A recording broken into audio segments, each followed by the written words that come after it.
2024 fascist Awami League সরকার যখন পাতানো নির্বাচন তৈরি করেছিল, তখন প্রধানমন্ত্রী শেখ হাসিনার পক্ষ থেকে আমাদের কাছে পাঠানো হয়েছিল নির্বাচনে নেয়ার ব্যাপারে। সেখানে প্রধানমন্ত্রীর পক্ষ থেকে যখন আমাকে নিয়ে বসবে, তখন আমি শর্ত লাগিয়েছিলাম যে তাদের নির্ধারিত প্রস্তাবিত জায়গায় আমি বসবো না, আমরা যেখানে বলবো সেখানে তাদের বসতে হবে। আমাদের প্রস্তাব মেনে তারা বসছিল। বসার পরে আমি দেখতেছিলাম যে তার কপালে নামাজের দাগ দেখা যায়।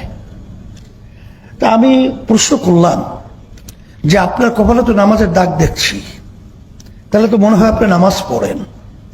তখন সে বলতেছিল, হুজুর আমি 7 বছর বয়স থেকে আমি নামাজ পড়ি। কিভাবে? বলে, হুজুর আমি যদি নামাজ না পড়তাম, আমার মা আমার জন্য ঘরে ভাত পাক করতো না। আমার মাকে আমাকে নামাজি বানাবার জন্য চেষ্টা করেছে, সেই থেকেও যে আমি নামাজ পড়ি, নামাজ ছাড়ি না। তখন আমি বলতেছিলাম, তাহলে তো আপনার সঙ্গে কথা বলতে ভাই ভাই হিসেবে আমার সাহস বেড়েছে। কিন্তু যদি ওই ঢাবি নির্বাচনের বিশেষ সামনে যে আচরণকারী, ওদের সামনে কথা বলার কোনো পরিবেশ থাকে না।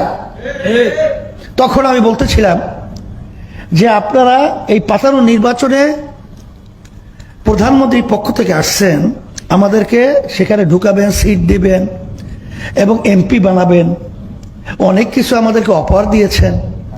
এবং সে বলতেছিল যে দায়িত্ব হুজুর আমি নেব, আপনাদের যেখানে যেখানে পদ থাকবে, মানে প্রার্থী থাকবে, তাকে এমপি হিসেবে বানিয়ে নেওয়ার দায়িত্ব আমি নেব। আমি একটা হাস দিয়ে বলছিলাম যে একটা কথা আপনাকে বলি, শোনেন, যে বর্তমান সরকার কোন প্রেসক্রিপশনে চলে, ব্যাখ্যা আমি অত যাব না।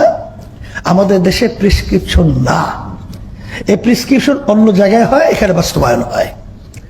আপনি পরিষ্কার জেনে রাখেন, ইসলামী আন্দোলন বাংলাদেশ প্রতিষ্ঠিত হয়েছে 1987 সাল।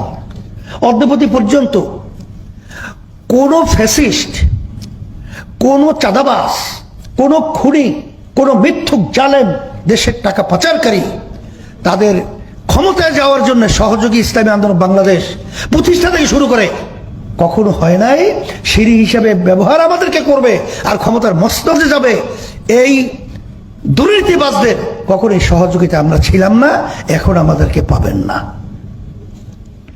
এক পর্যায়ে বলতেছিলাম, যদি আমাদেরকে সরকার চাপ প্রয়োগের মাধ্যমে এর ভিতরে ঢুকিয়ে ফেলে, তাইলে এই দেশের পক্ষে, মানবতার পক্ষে, দেশের কল্যাণের পক্ষে কে কথা বলবে, কারা বলবে, সেরকম একটা আপনি দল বের করে দেন।